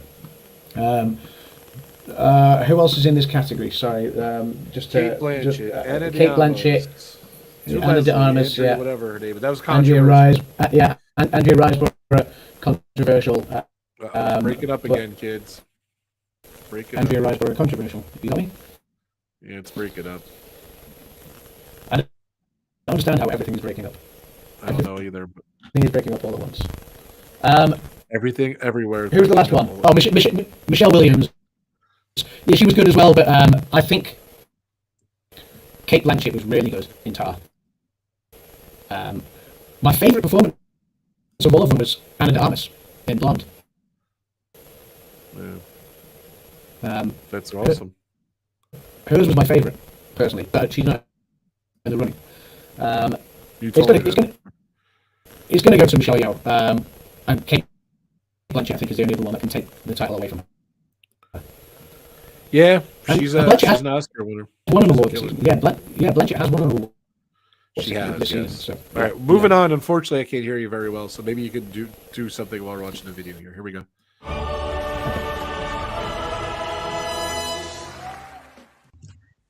Here are the nominees for Achievement in Directing. Martin McDonagh for The Banshees of Inisherin. Daniel Kwan and Daniel Scheinert for Everything Everywhere All at Once. Steven Spielberg for The Fabelmans, Todd Field for Tar, and Ruben Östlund for Triangle of Sadness. Oh, please. Can you hear me Perfect. okay? Yep. Let's go for it. Director. I'll give you first. Best director. Where are we? Best director. Again, it's going to go to one that I don't want it to go to. It's like I enjoyed the directing for Banshees. I'd love to see Spielberg win. Yeah, me too. Come on, if anyone just knows because me, he's a legend, yeah. I want Spielberg, 1,000%. Spielberg. Yeah. Where's my buddy? Where's Movie Media Nick? Spielberg. He picked Spielberg. And Ruben Östlund was great for Triangle of Sadness. Again, I'm a big fan of that film. I think it was really, really good. I can see why it won the Palme d'Or in Cannes. But it's going to go to the Daniels. It's going to go to Everything Everywhere. And yeah, I think it's a shame. Yeah, I picked the Daniels too. So are they new? Like, what else have they done? The Daniels. I don't know. It's so quirky. Have they done anything else, Adam? I'm not sure. They must have done. Yeah, they must have done. We got to find out about the Daniels. So, okay, Nick's saying, here's what I noticed over the years. Everyone who wins the Golden Globes usually wins the Academy Awards. Anyone else notice that? Not necessarily. Sometimes it's flipped, and then, like, the award season, like, it's all over the place, and then it comes to the Academy Awards. It's in its own category. That's my opinion. I don't know if Adam... Like, look, Nick, some Golden Globe winners win the Oscar, but it's not. I don't think that's always the case. Adam, do you think that's say the again? case? Sorry. Golden Globe winners usually win the Oscars. That's what. Not always the case. I mean, La La Land won the Golden Globe, I believe. Right. Didn't always. I mean, don't get me wrong. There are a lot of precursors, So, and the Globes can be a precursor, but I think 1917 won a Golden Globe. It didn't win. I think La La Land, won a Globe. So it depends. It depends on the category. You do see momentum shifts because obviously the Globes are right at the start of award season, the Oscars are right at the end. Yeah. Yep. So yeah, I think yeah. Yeah. Here we go. Big one. Yeah, I think like it's not always nailed on. Whatever the Globe takes, it's not always nailed on to take the Oscar. Here comes the boom. Best picture. What do you think? Here we go. You come on. I want all your predictions. Best picture in the chat. Let's see all your predictions. Best picture. Oh, to answer your question before you go up, go ahead. To answer your question, the Mark Wahlberg tie that was announced in 2013 was for best sound editing, and it was tied between Zero Dark 30 and Skyfall. So that was a tie. Yeah. Interesting. Thank you for that. Yeah, Mark Wahlberg presented that award. Okay. Moving on. Here we go. Best picture. Place your bets. Place your bets. Here we go. Place your bets.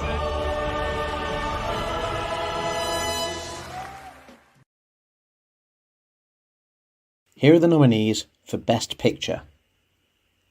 All Quiet on the Western Front, Avatar: The Way of Water, The Banshees of Inisherin, Elvis, Everything Everywhere All at Once, The Fabelmans, Tar, Top Gun: Maverick, Triangle of Sadness, and Women Talking. It's like doing that. So David Letterman always did that. That's where I stole that from. I don't know. I'm gonna give it to you, Adam. Go ahead, take the floor. Who do you want to win? Who do you think's going to win? First off, those two. The one that I think is going to win is not the one I want to win. And that's not to say I hated on the movie. I laughed at it, and I enjoyed it. I thought it was bizarre. I wasn't quite sure where it was going. I think the message of the story was nothing really matters in the grand scheme of things. That's, so I think the winner is going to be Everything Everywhere All at Once. That's where my vote is going to go. It's not where my vote would go if I was actually voting to pick a winner. I think there are so many better films in this category. I see Luke has said he goes with Avatar. I think I enjoyed Avatar more. That's not to say it's a better film. But that's, I did enjoy the spectacle of Avatar. It's not a Best Picture winner for me. All Quiet on the Western Front, I think, is possibly a more gripping film than Everything Everywhere. But I can see technically why Everything Everywhere would possibly take Best Picture over it. I think The Fabelmans was great. I think Triangle of Sadness was great. Love those for what they are. I think Top Gun Maverick was actually was great, and I enjoyed it a lot better than I was expecting to. I would love to see any of those go over. Even Elvis, I would love to see go over Everything Everywhere, and The Banshees of Inisherin. So all of those I would sooner see take Best Picture, but I think this year is going to be Everything Everywhere All at Once. Yeah, I agree. That's what I picked. I just the momentum, just the hype of it. I'm like, you watch that movie, you're like, how could this movie win an Oscar? But like, I said that about probably out of the last 20 movies, I say that about probably 75% of them. So I just go by hype. I see what's going on and everything. Again, I fell asleep during the movie. I'm not going to lie. I still got to finish watching it. So I didn't really like it. During Everything Everywhere. Wow. Sure did. Okay. Yep. Yeah. I admit it. So I started watching it again. I was joking the other night. I do got to finish watching. I do want to finish watching it. So I just wish I understand it better. I don't know. Like, what's the odds of Avatar ever winning? I think the odds are slim to none. I don't think. So do me a favor though. Let's take out 5. Let's do the top 5. What were the top 5 best pictures you saw? I'm just not gonna knock them out. Top 5 best pictures that I saw. saw. You've seen them all. I've seen 1, 2, 3, 4, 5. I've only seen 5. So. Okay, you've only seen 5. Well, are we just doing of the 10? Yeah, the top 10. Of the 10 audio issues okay. again, of course. So. Of course. So the top 5 of the 10. Let me just bring them in front of.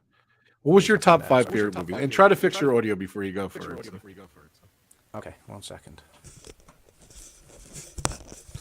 Is that better? Can you hear me? It's better. Yep. I don't know what happened. So, of the top 10, I think Women Talking. So that's the top 5. No. Yeah. So no, I'm going in reverse order here. So just pick the top 5 because I can't hear you, unfortunately. Okay. Top 5. In any particular order? Yeah, no particular order. The 5 Monjing won the most. Top Gun, Maverick, Banshees of Inisherin. Top Gun, Banshees, he said. Fabelmans. Triangle of Sadness. Okay, yeah, I'm surprised Triangle of Sadness you like so much. And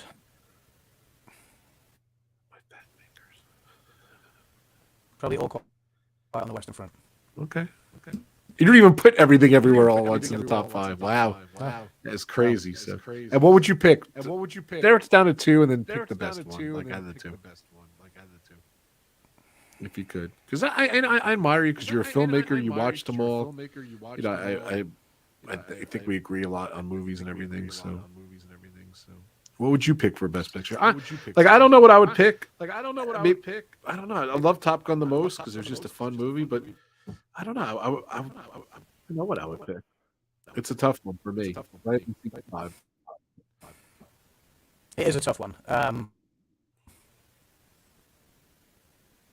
Thank you for your picks in the chat. Doesn't make it easier. Think about it. It would be between Top Gun and Triangle of Sadness, but oh wow, okay. I think I think they would be my ones. as I think about it right now, And you didn't even put Avatar in the top 5 either. Yeah, no, I love Avatar, but yeah, it's just not a best picture contender for me. I just think it's more the spectacle. You sound much better, by the way. And I do thoroughly enjoy that film. Everything Everywhere is going to win it though, and it is a technically brilliant film. Don't get me wrong, it is a technically brilliant film. A lot of layers. So this is why it's going to take Best Picture. You know, there's a lot of layers to it. That would have been a really challenging film to make, a really fun film to make as well. I think. Yeah. It's hilarious. It's crazy. It's wacky. It's a fun concept. It's just kind of pointless. Is my one hang up on it. Yeah, it's kind of pointless. Is my one hang up on it. So yeah, I think I can see why it will win. I think because it's taken so much across the award season already, it bores me by the time you get to award season and something's swept everything. I kind of generally get a bit fed up with that. So I'd love to see a surprise and for something else to take it. But like last year when Coda took it from Power of the Dog. Yeah. So Coda was a great movie. I thought it deserved to win. Grace Adam says, I would even take Elvis over everything. Glowing review. I didn't hate on Elvis, just to be clear. I didn't hate on Elvis.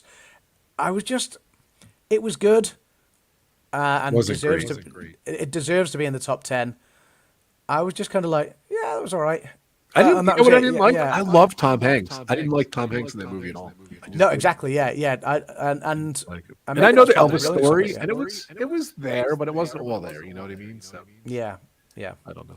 So yeah, no, it was good. I just wasn't blown away by it. Yeah. So yeah. I thought when it comes to music biopics, I thought Bohemian Rhapsody was way better. Yeah. You know, and that's probably the benchmark for a music biopic now. You know, like even Rocket Man was good, but like it wasn't a patch on Bohemian Rhapsody. So you tried mute it. Sorry guys. So yeah, goes to me. So that's probably why I wasn't big on Elvis, just because the bar's already been set by Bohemian Rhapsody, and yeah, I don't think it lived up to it. Yeah, Tom. Yeah. I just didn't like Tom Hanks. He's been very slipping. I don't know. All right. Any last closing words? Anything else to promote? If you're unfamiliar with the films this year, I think a couple of people said they weren't sure what was nominated this year, or they hadn't had a chance to see everything.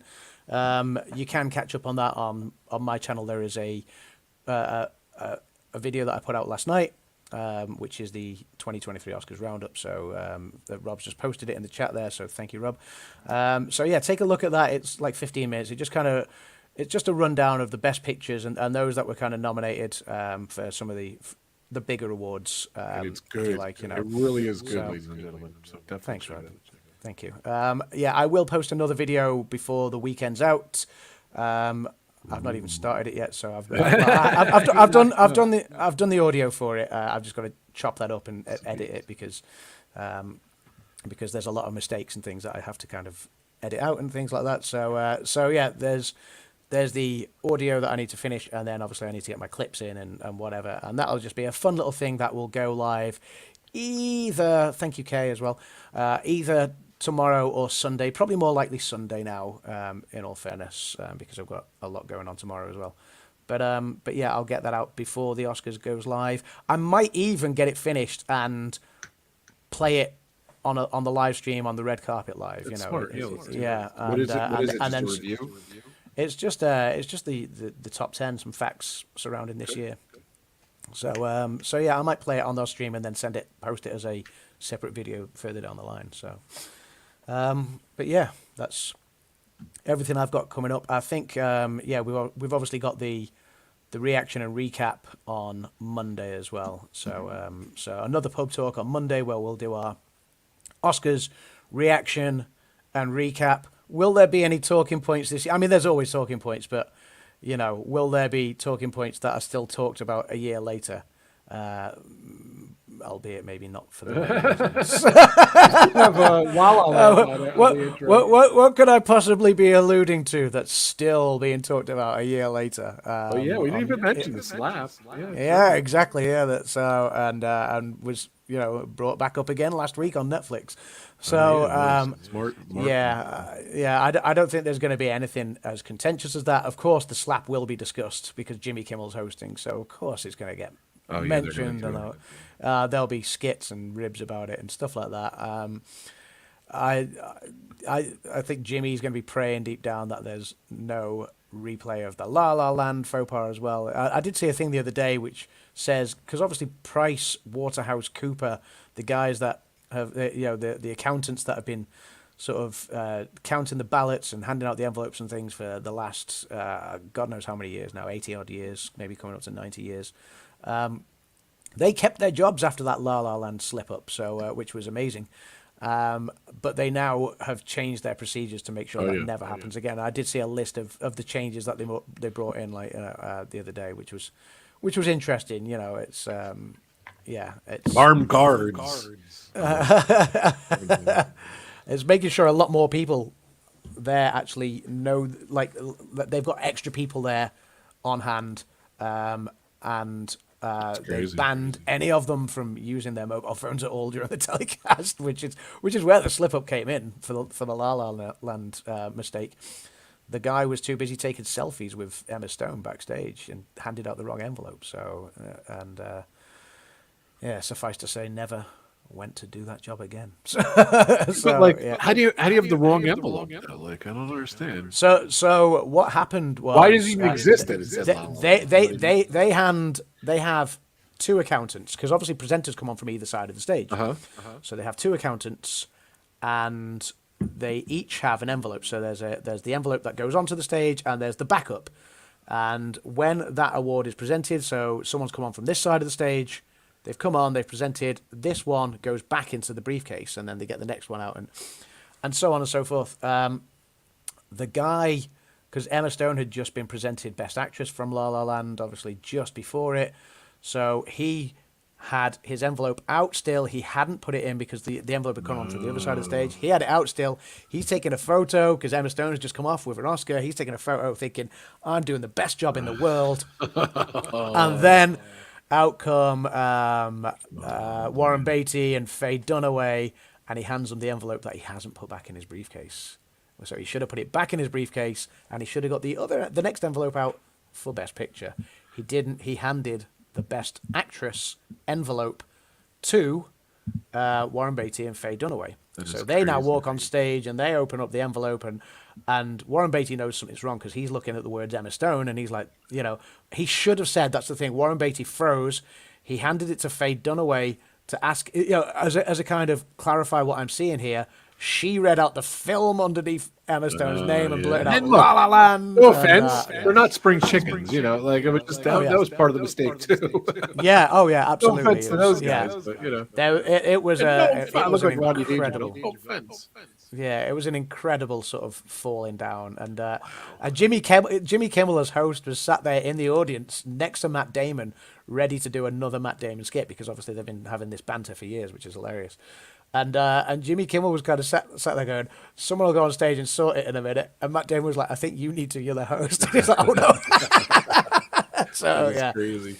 Yeah, nothing like that will happen again this year. By the way, I'm so excited Jimmy Kimmel's the host. I really like him. Another one, I met him at a Mets, the New York Mets baseball at like a World Series party or something. He was really nice. This is a long time ago. This is like 20 years ago. Yeah, but it was really cool. It was really nice. Jimmy Kimmel's nice to meet. So yeah, I like really Jimmy Kimmel a lot. Yeah, I'm excited he's the host again. So if you ever saw the montage of announcing it too, it's awesome. Yeah. I think Jimmy Kimmel sort of in the last 10 years, him and Ellen DeGeneres, I think, are my two favorite really hosts. Good too. Yeah. You know who I like too? What's his name? He was in the skit too. I liked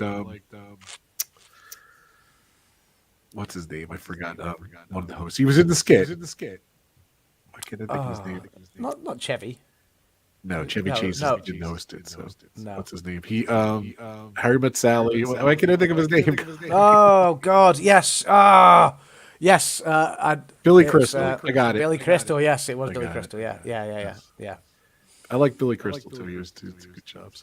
Yes. All right, yeah. so here we go. The Oscar red carpet live discussion on Adam's channel on Adam's Land. What are you thinking it's going to be on? Like just sometime in the afternoon, like a pop up, or You say afternoon, I say evening. It'll be a pop up. It'll be a random live when we're ready to go live. Yeah, we'll be on. We'll feed in some streams of the red carpet, so we can discuss. We'll discuss obviously what people are wearing, how they look, how we compare to them. How we match up to them. We'll just discuss, what's going on the red carpet. We'll talk about our films again and what's nominated and just. I'm not dressed enough, so you only get whether it once, we've changed any of our picks. Whether we've changed any of our picks, that'll be the. Come on, well, I'll definitely make a cameo at least. Hopefully, it could be on a little longer. So. Yeah. So we'll go live. We're not sure what time. We're not sure how long for. So. But check So out. maybe just subscribe stay to Adam, put. yeah. Yeah. Yeah, definitely. Then we got the recap show. What do you think? 4 o'clock on Monday? Is that what we're talking again? Like normal, or? Yeah. We'll aim for 4 o'clock on Monday. Yeah. Right, so 4 o'clock and Monday on hopefully my Dan will be with us on that one. Hopefully hopefully. even Brandon as well. Yeah, hopefully Brandon as well. Maybe Brandon could pop in from Disney. I don't know if he's back or not. But I'm not sure whether he's back or not. So great show, he's had buddy. Such a busy weekend. yeah, Thanks, great pal. show. Minus the technical difficulties. We Apologies apologize. to everybody for the technical difficulties, but nobody at the Oscars plans for a wrong envelope. Nobody at the Oscars plans for a right hook, and from one of the guests in the audience on one of the presenters, and nobody on Pub Talk prepares for technical difficulties. Because we always assume it'll be all right on the night. Yeah, things go wrong. Yeah, but from time to time, but we muddled through. We got there. So. Yeah.